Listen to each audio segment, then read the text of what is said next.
오늘은 일단 XR 기업들이 메타버스 비즈니스 모델을 수입하기 위해서 어떠한 것들을 고려해야 하는지, 그리고 현재 주요 비즈니스 모델은 어떤 것들이 있는지 한번 말씀을 드리려고 합니다. 이제 먼저 올 상반기 열풍이라고 할 수 있는 메타버스에 대해서 주식 투자나 게임, 사회 현상 이런 소비자 측면이 아니라 메타버스 서비스를 만들고자 하는 기획자, 생산자의 입장에서 메타버스 서비스는 무엇인가를 정해 보았는데요. 이게 바로 다음과 같습니다. 이 아바타로 소통하면서 가상융합 경제를 만들어가는 디지털 트윈 세계를 메타버스라고 할 수 있는데요. 이제 이 정의에 딱 맞춰서 가장 잘 메타버스를 구현했다 현재까지라고 할 수 있는 건 로블록스와 제페토라고 볼 수 있을 것 같습니다. 이 메타버스를 구성하는 주요 요소는 게임과 같은 재미 요소, 그리고 채팅의 소셜, 아이템을 사고 파는 마켓플레이스, 그리고 장소나 아이템을 만드는 제작 툴을 이용해 에셋을 권리화 수익화하는 요 네 가지 정도로 구성되어 있다고 보실 수 있습니다. 메타버스를 구성하는 3요소는 아바타, 소통, 그리고 가상경제라고 할 수 있습니다. 이를 실현하기 위해서는 단말기나 접속자의 수의 제한 등이 없어야 하며 인터랙션이 굉장히 자유롭고 사용자 정의 콘텐츠, 커스텀 콘텐츠의 업로드가 가능하며 메타버스 내의 경제 활동이 가능해야 합니다. 그런데 이제 미리 말씀드리지만 가상 경제의 경우에는 블록체인, NFT, 가상화폐와의 연동 등이 주요 화두로 떠오르면서 아직 사회적으로 인정받고 보편화되기에는 그 길이 멀기 때문에 아이템을 사고 파는 정도가 가장 발전된 정도고 이 역시도 약간 사양성의 부분에서 많은 과제가 남아있는 것으로 보입니다. 그래서 가상 경제를 제하고 이제 메타버스 주요 기술을 나누면 디바이스, 모션 캡처, 소통 기술, 아바타로 나눌 수 있습니다. 이 메타버스를 이용하는 디바이스는 스마트폰과 PC, 그리고 VR, AR, 헤드 마운트 디바이스가 이용 목적에 따라서 서로 상호 공존하고 있고요.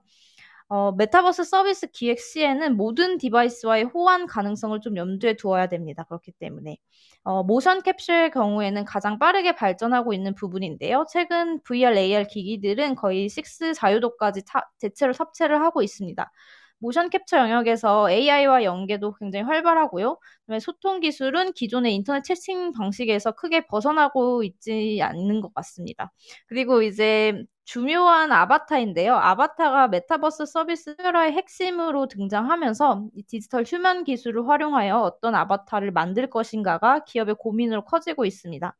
아바타는 이제 이용자의 참여 수준을 어느 정도 할 것인지, 또 어느 정도로 인간과 비슷하게 만들 것인가를 축으로 중요하게 고려를 해야 하고, 이 메타버스를 매력적으로 만드는 약간 소비자를 끌어당기는 주요 포인트이기 때문에 사업의 성패를 좌우할 수 있는 부분이 아바타이고 라고 생각이 되고요. 또 그 아바타 때문에 사실상 메타버스 서비스가 약간의 일종의 IP 서비스처럼 느껴지는 부분도 있기는 합니다. 그래서 어떤 분은 말씀하시기로는 아바타를 어떻게 잘 만드냐가 아마 이제 기업의 성공 과제가 될 거다라고 얘기를 하시는 분도 있더라고요.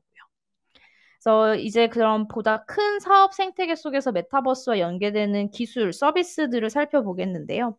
메타버스는 기존 XR 산업과 마찬가지로 단일 사업자 단위로는 실현이 불가능하고 콘텐츠, 플랫폼, 스토어, 에셋, 베이스, 엔진 등의 사업 단위들과 함께 상생을 하게 됩니다. 그래서 요런 기존의 유튜브, 노블록스, 에셋, 마켓 스토어, 유니티 이런 것들이 다 함께 같이 가야 되는 부분이고요. 이 중에 사실상 스토어, 에셋, 언리얼, 유니티 등의 엔진은 그 이제 완벽 공고한 독과점 체제가 있기 때문에 그걸 깨고 신사업을 한다는 게 거의 불가능할 것 같고 이거를 이제 사업 영역이 아니라 활용하고 협업해야 할 부분으로 고려를 하셔야 될 것 같고요. 메타버스를 준비하는 기업들은 콘텐츠에서 보다 이제 크게 나아가면 플랫폼까지를 주 사업 영역으로 기획을 해야 된다라고 보시면 될 것 같습니다. 그래서 이런 사업의 시장 규모는 어느 정도를 될까를 살펴보면 메타버스 대표 주자인 이제 노블록스 시가총액으로도 이제 성장세를 가늠을 할 수가 있는데요. 이제 올해 상장을 했는데 노블록스의 시가총액이 일렉트로닉 아츠를 넘어섰다고 합니다. 그러니까 사실 이제 노블록스는 VR 기기로 이용을 하지는 않고 거의 이제 핸드폰 PC 기반의 게임인데요. 그럼에도 이제 불구하고 전문가들이 측정하기로는 메타버스가 촉발시킬 XR 파급 효과와 경제 기여도가 이제 다음과 같이 2025년과 2030년 굉장히 큰 금액으로 상당할 것으로 보여진다고 합니다. 그러면 이제 구체적으로 메타버스 비즈니스 모델에 대해서 한번 알려드리려고 하는데요. 현재 메타버스 사업을 통해서 진행할 수 있는 수익 모델은 총 5가지 정도로 분류가 됩니다. 그 가상머니를 사게 하는 그 앱마켓을 활용한 앱 판매 대금인 인앱 결제, 그리고 메타버스 서비스 대내외 광고, 그리고 플랫폼 이용료, 에이전시 수수료, 아이템, 앱 빌딩 등의 크리에이팅 기능을 활용한 에셋 매니지먼트 이렇게 총 5가지 정도로 지금 현재 진행이 되고 있습니다. 그래서 이제 그 옆에 나와 있는 게 메타버스 로드맵인데요. AR, VR 뭐 이렇게 라이프 로깅 이런 식으로 다 분류를 해놓은 건데 이게 사실 메타버스 구분되는 로드맵이다 해서 나온 건데 이게 이제는 구분이 희미해지고 있기는 합니다. 하지만 이제 이걸 보게 되면 세로축을 기준으로 위쪽은 AR, 아래쪽은 VR인데요. 그러니까 AR 서비스의 경우에는 플랫폼 기능을 탑재를 해서 플랫폼이나 앱, 광고 모델로 수익 모델을 잡는 게 효율적이라고 하고요. VR의 경우에는 핸드폰 단말을 사용할 수가 없기 때문에 보다 전문적이고 특정 소비자를 대상으로 해서 뭐 제작 수수료나 라이선스비나 이런 식으로 수익 모델을 잡고 가는 것이 좋을 것으로 판단이 되고 있습니다. 그래서 이제 메타버스 BM을 잡을 때 이제 주안점으로 말씀을 드리고 싶은 점은 메타버스라고 해서 꼭 플랫폼 비즈니스일 필요는 없다는 점인데요. 플랫폼 비즈니스가 사실 인터넷 혁명에서 탄생을 했습니다. 그래서 이 플랫폼 비즈니스의 특징은 자원 조정, 그리고 생산자와 이용자의 외부 상호작용, 생태계 조성을 통한 가치의 극대화를 가져가야 하는데요. 사실 지금의 트렌드를 인터넷 혁명에서 메타버스 혁명으로 넘어가는 시기라고 일컫고 있는데요. 인터넷과 메타버스 혁명의 차이점은 사실 업그레이드 버전이라고 생각하는 게 굉장히 쉽습니다. 보다 확장된 경험, 시공간의 제약이 완전히 없어지고 정보의 이해가 보다 빨라진다는 점인데요. 그래서 메타버스를 통해서 플랫폼 기업의 이점이 강화될 수는 있지만 그 역으로 플랫폼 기업이 메타버스다라고 볼 수는 없습니다. 그래서 이거를 B2C하고 B2B 영역으로 나눠서 보면 보다 이제 이해하기가 쉬우신데요. B2C에서는 생태계 조성과 외부 상호작용을 통해 사용자가 많아질수록 효과가 커지는 플랫폼 서비스가 필수적이지만 이제 전시나 회의, 교육, 업무 등에 이제 이용해야 되는 사람이 딱 정해져 있고 비대면으로 꼭 만나야 되는 상황에 있는 그런 B2B 영역에서도 이 시공간의 제약 없이 메타버스를 통한 경험의 확장이 요구되기 때문에 충분히 메타버스 서비스를 진행을 할 수 있고 저희가 생각할 때 저희가 주목해야 할 사업 영역도 이러한 B2B 분야라고 생각이 듭니다. 그래서 이제 본격적으로 그 메타버스 BM들에 대해서 어떤 종류가 있는지 좀 알려드리려고 하는데요. 그래서 이 B2B 분야에 도움이 될 만한 메타버스 사례들을 좀 찾아보았습니다. 이제 먼저 아일랜드의 인게이지 오아시스라고 하는 서비스인데요. 이 서비스는 교육이나 기관을 위한 프라이빗 가상 공간을 구축해주는 걸 주요 밸류 프로포지션으로 가져가고 있습니다. 그래서 이렇게 전문적인 느낌이 나도록 테드 강연장이나 아카데미 느낌을 살려서 공간 구성을 했고 이 채팅의 경우에는 텍스트를 활용하거나 이용자가 생각이나 그림을 그릴 수 있는 칠판 이런 것들을 제공을 하고 있습니다. 그래서 수익 모델의 경우에는 기본 서비스는 구독료만으로 이용할 수 있도록 하고 맞춤 설계는 따로 견적 수수료를 받는 방식으로 진행을 하고 있습니다. 그래서 요 구독료하고 수수료를 섞어서 혼합으로 가져가는 방식이 거의 지금 대부분의 메타버스에서 적용하고 있는 방식이기도 합니다. 그다음에 이제 미국의 빅토리 XR인데요. 이곳 역시 유사하게 학습 교육을 위한 메타버스 서비스를 제공하고 있는데 이 업체의 경우에는 자사의 콘텐츠 제작 역량을 좀 활용을 해서 학습 XR 콘텐츠를 판매를 하고 있다는 점이 특징입니다.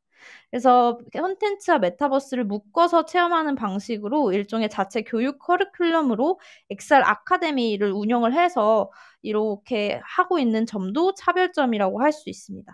그래서 약간 그 수업을 하고 싶지만 3D 방식으로, 엑셀 방식으로 수업 교재를 자체적으로 만들기는 좀 어렵다 하는 그런 교육자분들을 좀 더 틈새 타겟했다고 보시면 될 것 같습니다.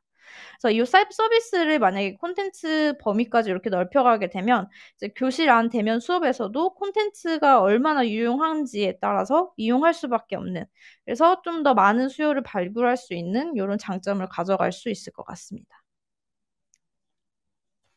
그리고 이제 이런 교육 메타버스의 국내 개발 서비스가 또 있는데요. 바로 클래스 V라고 하는 서비스입니다. 클래스 V는 지금 현재 개발 마치고 상용 서비스 중인데요. 선생님은 PC로 수업을 조절을 하고 학생은 VR로 몰입 수업을 들을 수 있다라는 점을 장점으로 내세우고 있고요. 이 멤버십 구조로 가져가고 있는데 베이직은 월 3,000원, 프리미엄은 월 5,000원 정도로 되게 저렴한 비용으로 하고 있는 것도 되게 강점입니다. 그 다음에 이제 영국의 3D 리포라고 하는 서비스인데요. 이 서비스는 코워킹 스페이스를 가상 공간으로 옮겼다라고 생각하시면 됩니다. 이 서비스가 이제 매력적인 이유는 기존에 이미 3D화 작업을 수행하는 건축 3D 설계 방식인 빔을 그대로 에셋화 시켜갖고 플랫폼화 했다는 데 있습니다. 그러니까 기존에 3D 작업을 하던 작업자분들이 자기 3D 파일을 바로 이 메타버스 안으로 옮길 수 있는 거죠. 그래서 다양한 3D 포맷들을 모두 지원하기 때문에 그냥 작업하던 그대로 3D 건축 설계도를 가져와서 클라이언트나 엔지니어 등과 온라인 회의를 바로 진행할 수 있고, 뭐 클라이언트가 색을 바꿔주세요 한다거나 건축 설계 좀 더 넣어주세요 하는 식의 수정도 가능합니다. 그래서 일반인이 약간 가상의 자신의 그 건축을 만들고 싶은 공간을 만들어 놓고 여기다 이런 식으로 공간을 만들어 주세요라고 건축 의뢰를 할 수도 있기 때문에 이 3D 리포가 디지털 트윈을 가장 효과적으로 잘 사용한 사례가 아닐까 싶습니다. 그다음에 이제 코워킹 메타버스 요 3D 리프하고 비슷하면서도 조금 다른 서비스를 제공하는 게 바로 이제 국내 버넥트라고 하는 기업인데요. 이제 버넥트의 차별점은 증강 정보를 지원을 하고 거의 모든 종류의 XR 기기를 한 번에 다 지원을 한다는 그런 호환성에 있습니다. 그래서 버넥트의 서비스를 이용하면 그 메타버스 서비스를 이용하면 현장의 실무자가 AR 글래스를 쓰고 설비를 조정하고 사무실의 관리자는 똑같은 동시간대에 그 핸드폰을 통해서 이를 통제를 하고 뭐 코칭을 해주는 등의 약간 복합적인 이용이 동시에 다 가능합니다. 그래서 요 버넥트 역시 구독료 모델과 수수료 모델을 혼합해서 하고 있는 정책을 사용하고 있습니다. 그 다음에 이제 영국의 V타임인데요. 요 V타임이 소셜 플랫폼으로 메타버스를 사용한 거는 거의 최초라고 보여질 수 있는데요. 요 서비스의 차별점은 이제 연계성이 크다는 점이 있습니다. 지금 이제 저희가 사용하고 있는 이 프렌드 같은 경우도 사실은 이게 PDF랑 MP4 파일밖에 지원을 안 해줘요. 근데 이제 이 V타임의 경우에는 메타버스 내에서 유튜브 등의 인터넷을 연결한 영상 시청을 가능하게 해주고 또 자신의 아바타가 위치하고 있는 메타버스 공간을 AR로 현실에 증강해 볼 수 있습니다. 그래서 이렇게 되면은 그게 이제 그 증강 현실을 나타낸 그림이 오른쪽 하단의 그림인데요. 이렇게 되면 자기가 이제 메타버스 속에 들어가는 것뿐만 아니라 메타버스 자체를 현실에서 관람하고 또 관찰할 수도 있습니다. 그래서 V타임의 경우에는 현재 이용자 극대화를 위해서 무료 플랫폼을 지향을 하고 있고요. 지속적으로 아마 광고 등을 도입하는 방식으로 수익 모델 창출할 것으로 보입니다. 그래서 이 V타임과 가장 유사한 국내 서비스는 이제 단연 이제 데페토라고 볼 수가 있어서 저희가 따로 첨부를 하지는 않았습니다. 이 V타임을 가장 마지막에 넣어드린 이유는 이제 B2C 모델하고 B2B 메타버스 차이점을 좀 더 와닿게 느끼실 수 있지 않을까 해서 넣게 된 건데, 현재 이제 V타임 같은 경우는 V태그라고 해서 개인 아바타를 활용한 일종의 틱톡 서비스를 운영하는 정도로 발전을 했습니다. 그러니까 이렇게 개인을 대상으로 B2C를 대상으로 하게 되면 메타버스 기획을 하게 되면 아바타가 사실 사업의 핵심이 됩니다. 그래서 더 많은 이용자를 모이게 하기 위해서는 더 다양한 캐릭터가 있는 게 맞기 때문에 이렇게 아바타가 중점적으로 가게 되고요. 하지만 이제 앞서 말씀드렸듯이 교육이나 전시, 회의, 미팅 등의 다소 한정된 인원이 필수적으로 모여야 하는 B2B의 서비스의 경우에도 메타버스가 필요로 한데 이때는 아바타보다는 가상 공간이 더욱 중요하게 될 것으로 보여집니다. 그래서 오른쪽 사진이 비빔불이라고 하는 국내 업체에서 제작한 전시 메타버스 플랫폼입니다. 그래서 요 메타버스 서비스를 기획을 할 때 누가 이용을 할 것인지가 가장 먼저 생각이 되어야 되고 그 다음에 아바타를 중점으로 생각하는가, 가상 공간을 중점으로 생각을 해야 되는가에 따라서 어느 정도 수익 모델도 이렇게 나눠지게 가게 된다라고 생각하시면 될 것 같습니다. 네, 이상으로 이제 오늘 발제를 마치도록 하겠고요. 아무쪼록 메타버스 BM을 한 큐에 이해하실 수 있었던 시간이 되셨기를 바랍니다.